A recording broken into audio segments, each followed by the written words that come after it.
I heard the truck crank up or whatever. And I heard the back door slam. So I said, what in the world is this man doing? I said, well, I love y'all. I said, let me know when y'all on your way back. I heard her say, I love you, Mommy. Originally, she told a very convincing story, and a lot of people went to her aid. But it's taken us that long just to peel back those layers and break down all those lies.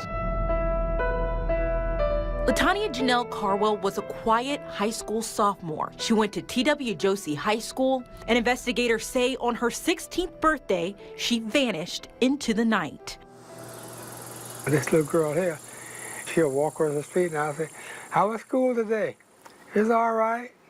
You're making all A's? And then when I didn't see her, I asked my friend, I said, where she at? Then when I started hearing the news. Janell went missing on April 17th along with her stepdad, Leon Tripp. Investigators say they can place Janell at her home on Tate Road around midnight. But at 8:50 the night of her birthday, her mother told deputies another story. Tanya Tripp told investigators her husband and her daughter left together at 1:30 in the morning on the 17th to help a man named Maurice because Leon didn't want to ride alone. But investigators suspect Leon Tripp went to Atlanta, and Janell never made it that far.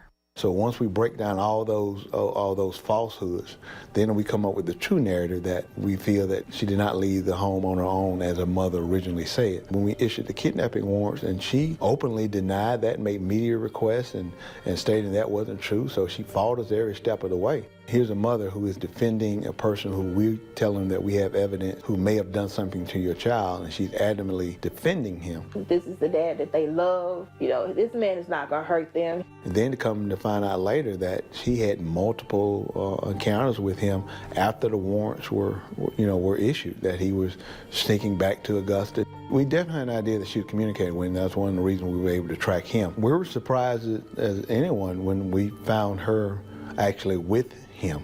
Tanya Tripp was actively helping and aiding him, so, she was throwing us off the trail. It was hardly the only twist in the investigation. Sheriff Richard Roundtree reveals after Leon and Tanya Tripp's arrest in Atlanta, Leon cracked, telling the sheriff his stepdaughter was dead.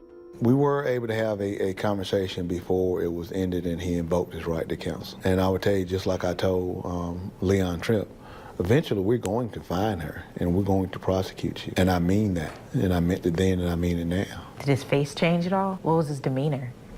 I've interviewed hundreds of people who've been convicted of homicide. It is a different caliber of person who can actually harm a child. And, you could see that in him. It was nearly 2 months after Janell disappeared, the sheriff first spoke publicly about the case. Y'all were so confident that the body and the remains would be found that week, and that was going to be your sole focus. What we did, we tried to generate as much public attention as we possibly could. It's our belief, and still our belief, that within that 3-month time frame, that either Leon or Tanya Tripp have told another individual what happened. We got a lot of general tips, about check all the wells, check the pool. We wanted that one call from that one person to say, you need to go look here. And we immediately would have went and looked there, and that's what we're still hoping for.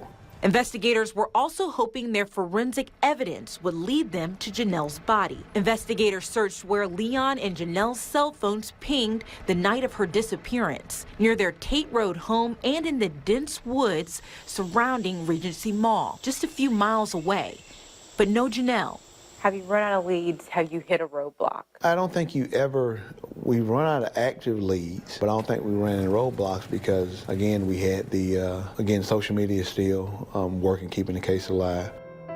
Right now, we're pretty much in a holding pattern. So that's where the frustration comes in, at the fact that we know these individuals have the information in which we need to bring this case to a conclusion, to bring this soul to rest, and they refuse to do so.